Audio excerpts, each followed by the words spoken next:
안녕하세요. 국고처 진행의 박건입니다. 반갑습니다. 네, 자 이제 6월도 거래일이 1거래일밖에 남지 않았죠. 정말 숨가쁘게 달려왔습니다.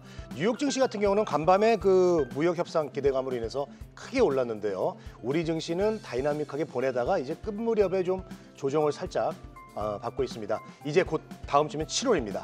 7월 달에도 현명하게 전략을 좀 세워봐야 될 것 같습니다. 자, 이 두 분과 함께라면은 모든 걱정이 사라질 것 같습니다. 장동우 권태민 파트너 나오셨습니다. 자, 두 분 어서 오십시오. 네, 반갑습니다. 네, 언제 봐도 참 든든합니다. 네, 자 벌써 이렇게 그 6월이 이제 다 끝나가는데 권태민 대표님. 네. 이번 주 시장은 좀 어떻게 보셨습니까? 이번 주 굴곡이 있었죠. 네. 3,100을 돌파했다가 맞아요. 또 다시 또 장중에 급락이 왔는데 엄청난 급락이 왔었어요. 그러다가 장 막판에 다시 밀어올렸기 때문에 다행이다. 라는 얘기를 했는데 그 다음날 또 다시 슬금슬금 흘러내려가지고 어제 같은 게 금요일 같은 경우에도 뭐 개구리를 물에 넣고 끓인다 그러잖아요. 정말 잔인한 얘기인데 너무 어떻게 할 수 없는 아주 힘든 그런 지난한 장으로 내려왔다가 네. 오후장 들어가지고 장마 2시 40분을 기점으로 다시 쭉 반등이 나오는 모습을 보여줬어요. 그건 무슨 말이냐면 예. 지수를 누르려는 세력들과 유동성이 풍부한 이 자금들, 개인들의 자금이 계속 들어오기 때문에 예전에 동학개미운동이라고 뭐 기억하실지 모르겠지만 네. 그다음에 예전에 그 바이코리아라 그래가지고 이익치 그 현대증권 회장이 했던 바이코리아 펀드가 들어오듯이 지금 막 밀려 들어오고 있습니다. 그러니까 지수를 하방으로 자리 잡고 누르려는 세력들도 약간은 뜨거 하는 거죠. 이 정도면 떨어져야 되는데 라고 하는 그 정도의 좀 강한 시장이다. 그렇기 때문에 지금 현재로서는 하락이 진행되더라도 계속해서 받치는 모습이 보일 것이고 외국인들도 주식을 뭐 일부 덜어내고 가려면 주가를 한 단계 더 레벨업을 시켜야 됩니다. 다만 항상 주가는 우상향으로 쭉 뻗어가다가 급락이 진행되고 그 다음날 아랫꼬리를 달고 올라올 때에 그동안 수익 봤던 걸 다 털리고 그러니까 수익을 못 보는 정도까지 털리고 나서 네. 다시 이제 망연자실했을 때 다시 또 급등을 하는 그런 모습이 계속 나오거든요. 그러니까 한 번 정도, 두 번 정도 조정은 있을 거다라는 거를 마음속에 가지고 이럴 땐 이렇게 대처해야지라고 이제 생각을 하셔야 됩니다.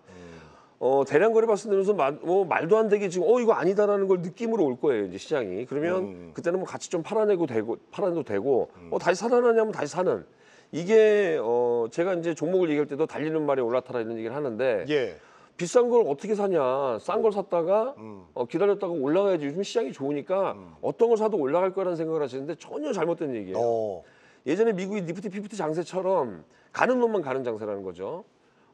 지금 있는 놈이 더 돈을 버는 이제 주가 올라가는 게 더 올라가는 그런 장세인데 지금 뭐 2차전지 가끔 간헐적으로 반등이 나오고 있지만 제가 이런 얘기를 가끔 합니다. 듣기엔 좀 안 좋으실지 모르겠지만 이런 여우 같은 공 같으니라고라는 그 영화 대사를 제가 인용을 하는데 예. 내가 여우처럼 생각을 해서 싼 거를 좋은 종목인데 싸다. 요걸 내가 사놔야지라는 얘기는 세상에 요즘 인터넷 세상이기 때문에 누구나 다 알고 있습니다. 나만 알고 있는 게 아니라 나만 머리 쓴 게 아니라 다른 사람 다 알고 있는데 여러 사람들이 좋아하지 않으니까 못 올라가는 거예요. 그러니까 지금은 힘 있는 놈들에 들러붙어서 네. 지금 뭐 들러붙는 말은 좀 저속한 표현일지 모르겠지만 같이 올라타서 좀 수익을 거두는 그런 매매를 하셔야 되고 저점에 있는 종목도 샀다가 10% 손절 잡으실 겁니다, 여러분들. 네. 근데 고점에 있는 종목도 따라갔다가 10% 손절을 잡으면 똑같은 손절인데 아래에서 잡은 것은 한참 옆으로 기어가다 손절할 수 있고요. 위로 올라간 종목은 더 급등을 했다가 수익 실현할 수 있다는 이런 생각도 하셔야 됩니다. 그래서 주식은 말을 이제 짧게 줄여보면 단 한마디로 과거에 어땠는지 보시면 안 돼요. 정말 제가 충심해서 여러분께 말씀드리는데 과거로 생각하지 마십시오. 지금 상황에서 먹을 게 있으면 들어가는 겁니다. 과거 생각해가지고 얘가 빌딩 갖고 있던 애인데 지금 월세를 사는데 내 소고기 사달라 그러면 사줄까? 이 얘기 하지 마시고 지금 빌딩 갖고 있는 사람한테 가가지고 소고기 사달라면 금방 사줍니다. 예를 들어 그런 식으로 좀 과거로 생각하지 말고 지금 현재 시점에서 현재가에서 내일 먹을 게 있느냐 일주일 후에 먹을 게 있느냐 이걸 보고 들어가셔야지. 네. 지금 뭐 너무 많이 올랐다라고 해가지고 못 들어가면 또 소외당할 수밖에 없습니다. 예전에 전기차가 막 폭등을 할 때 에코프로 뭐 5만 원, 7만 원, 10만 원에 못 산 사람 150만 원까지잖아요. 130만, 150만 원. 그렇죠. 10배 오를 동안 뭐 했습니까? 그런 쪽으로 안 따라한 사람 못 본 거예요. 근데 그렇게 따라갔더라도 최고점 잡으신 분들도 손절을 딱 정해놓으면 손실은 거기서 막아지는 거거든요. 근데 그거를 손절을 안 잡아놓고 더 사고 더 사고 더 샀다 지금 힘든 상황들을 겪으시는 거예요. 그러면 방면 교사를 삼으셔가지고 이제 앞으로는 그 실패는 한 번에 족합니다. 지금도 고점인 종목을 따라가되 손절을 잡고 들어가시면 손실은 여기서 막아집니다. 네. 올라가는 건 다다익선 끝까지 가는 거고요. 그런 수익 거두는 방법. 그러면 저점인 종목보다는 지금은 달리는 말이 올라탈 시장이다. 그래서 시장이 지금 상당히 좋다는 얘기를 네. 애들로서 좀 길게 말씀드렸습니다. 네, 네. 자, 일단은 뭐 과거에 뭐 좋았던 거는 신경 쓰지 말고 이제 지금 상황을 보고 들어가자라는 말씀해 주셨고 달리는 말에 올라타자. 자, 이렇게 좀 얘기를 해 주셨습니다. 자, 그리고 우리 장동호 대표님. 네. 이제 돌이켜 봤을 때 6월 시장 어떻게 보셨고 네. 7월은 또 어떻게 좀 전망을 하시는지 한번 들어보겠습니다. 네, 일단 6월은 초반에는 이제 힘들었습니다. 네. 초반에는 조금 힘들었는데 이제 정치적인 불확실성이 이제 정리가 되면서 새로운 정부, 새로운 대통령이 탄생이 됐습니다. 네네네. 그러면서 강력한 정치 활성화 정책을 펼치면서 예를 들어서 뭐 AI 펀드 100조라든지 뭐 원전이라든지 그다음에 경기 활성화 정책, 그다음에 상법 개정 새로운 정책이 나오면서 우리나라 주가가 2,200, 2,300이던 주가가 거의 3,200까지 거의 1,000포인트는 아니지만 거의 굉장히 급등을 많이 했습니다. 전 세계적으로 가장 많이 상승을 했지요. 그래서 지금은 솔직히 말씀드려서 살짝 과열 양상에 있는 건 분명합니다. 어허, 예, 예. 그래서 종목들을 보면은 전체적인 종목들이 많이 올라왔죠. 뭐 삼성전자만 오르지 않았지만 하이닉스 같은 경우는 거의 신고가 부근이고 신고가를 돌파했죠. 그다음에 조금 있으면 이제 30만 원이 눈앞에 이제 보입니다. 대체거래소 쪽에서는 30만 원을 찍었던 그런 적도 있습니다. 그래서 결과론적으로는 30만 원을 다시 돌파하지 않을까. 그래서 30만 원을 돌파하게 되면은 아마 뉴스상이든지 여러 가지 매체에서 많이 나오겠죠. 그러면은 돈이 아마 더 들어올 가능성이 충분히 있어 보인다. 그리고 가장 중요한 게 이제 주식을 하는 사람들이 그동안에 손실이 많이 났던 분들이 쪽에서는 자신감, 그동안 물렸던 종목도 많이 올라오고 새롭게 산 종목들도 상승이 나오고 그다음에 2차 전지도 뭐 굉장히 많이 힘들게 했지만 2차 전지까지 반등이 나오고 특히 관세에 대해서 뭐 현대차, 기아, 철강이라든지 관세에 대해서 말이 많은데 관세가 조금씩 유예가 되면서 특히 이제 유럽 쪽하고 관세 문제 무역 협상이 어느 정도 잘 마무리되면서 우리나라도 이제 희망이 조금씩 보인다는 거죠. 그래서 기아차나 현대 이런 쪽 자동차 관련주도 이제 바닥권에서 이제 서서히 반등이 나오는 그런 시점이지 않나 싶습니다. 그래서 지금은 가장 중요한 게 주식하는 사람들이 일단은 행복하고요. 네. 자신감도 생기고 3년 전, 4년 전 물려있던 종목도 이제 약수익으로 바뀌는 그런 모든 사람이 해피한 그런 장세입니다만 중요한 거는 이제 너무 급격하게 오르다 보니까 이런 종목을 사야 되나 말아야 되느냐, 과연 어떻게 해야 되느냐 굉장히 고민스러워요. 오히려 지금은 약간 무서운 장세? 근다고 이 종목을 안 사자니 소외되고 사자니 부담스럽고 또 과거에 물렸던 그런 기억들이 있기 때문에 약간 좀 떨리고 부담스러운 그런 형국입니다. 그래서 지금은 많은 종목을 공부하려고 하지 마시고 정확하게 말씀드리면 1번이 여러분들이 물려있는 종목입니다. 많이 물려있는 종목은 시간이 좀 기다리고 분위기가 좋아지면 대부분이 그동안에 너무 소외됐기 때문에 반등으로 이어질 가능성이 충분히 많고요. 네. 두 번째는 여러분들이 현재 수익이 나서 잘 가고 있는 종목들이거든요. 잘 가고 있는 종목들이 너무 급격하게 오르다 보니까 어떤 분들은 그 종목이 올라가기 전에 미리 다 팔아버리는 경우가 많이 있어요. 왜 그러냐면 맞아요, 과거에 맞아요. 많이 당했거든요. 예, 당했기 때문에. 그렇죠. 그 기억이 있기 때문에 예. 그래서 제가 이제 말씀을 드리면 수익이 나고 잘 가고 있는 종목을 미리 다 매도하지 마시고 한 3분의 1 정도 매도하시고 나머지 물량 가지고는 내가 수익을 낸 게 있기 때문에 이 수익을 바탕으로 끌고 가는 겁니다. 대장주는 절대 쉽게 죽지 않고요. 일단은 출발하기 시작하면 작년에 AI라든지 이런 종목들을 보면 AI 그다음에 방산주, 조선주 보면은요. 아직도 올라가고 있어요.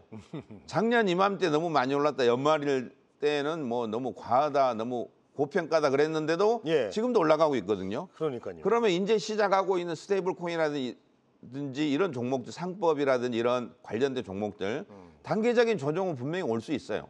그렇지만은 상법이라든지 스테이블 코인은 인제 시작에 불과하다는 거죠. 작년에 조선이나 방산에 빗대 보면 그래서 단기적인 조정이 올 때 오히려 분할로 매집하는 것도 저는 나빠 보이지 않습니다.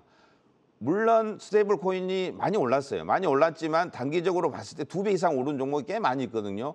이런 종목을 최근에 이제 조정을 받고 있는데 고점 대비하면은 고점에서 한 30% 이상 빠진 종목도 굉장히 많이 있거든요. 그래서 그렇게 부러웠던 종목들 그런 종목들을 노려서 부담 없이 저점에서 분할로 조정받을 때 매집을 하면 오히려 좋은 수익이 나지 않을까 싶고요. 그다음에 미국 주식을 잠시 보도록 하겠습니다.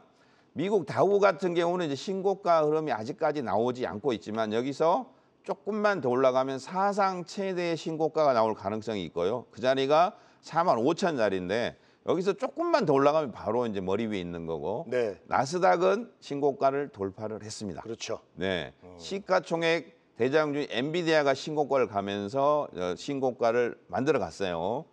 그래서 아마 여기에 추종하는 이제 종목들 우리나라 뭐 하이닉스라는 이런 종목들이 신고가가 나올 가능성이 충분히 있어 보이고 반도체 소부장들 그동안에 뭐 많이 소외받았던 그런 종목들도 올라올 가능성이 있고 특히 필라델피아 반도체 지수를 보면은 최근에 이제 얘도 신고가입니다. 그래서 최고 고가가 6,000포인트인데 아마 요 부근까지 가지 않을까. 그래서 지금 아직까지 500포인트 정도 더 올라갈 수 있는 길이 열려 있기 때문에 충분히 흐름이 나올 가능성이 있고 가장 중요한 게 이제 우리나라 시장인데요. 우리나라 시장 같은 경우에는 신고가를 넘어서 이미 너무 살짝 과열이 돼 있고 최근에 3일 정도 이제 살짝 눌러주고 있는데 저는 오히려 조정이 온다면은 땡큐 하고 받아야 되지 않을까. 지금 시중에는 뭐 4,000포인트를 넘네 4,600, 500을 지금 이야기를 하고 있습니다. 벌써 증권사에서. 네. 이 정도 된다면은 돈들이 지금 대기 자금들이 상당히 많이 지금 대기를 하고 있고 조정만 나오면 나는 그냥 과감하게 사겠다 이런 대기 자금이 많이 있습니다. 네. 그리고 대기 자금 흐름을 잠시 보면요. 최근에 보면 대기 자금입니다. 최근에 4월부터 시작해서 6월인데요.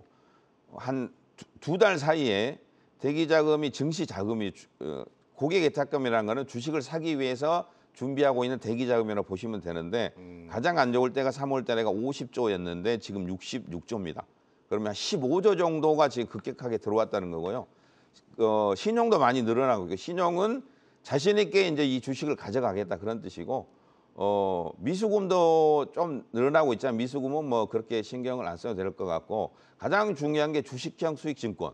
이건 뭐냐면은 펀드에 투자하는 사람들이 굉장히 많아지고 있다는 거죠. 그래서 펀드 자금이 125조에서 147조까지 20조 정도의 펀드 자금이 지금 급격하게 쏠리고 있거든요.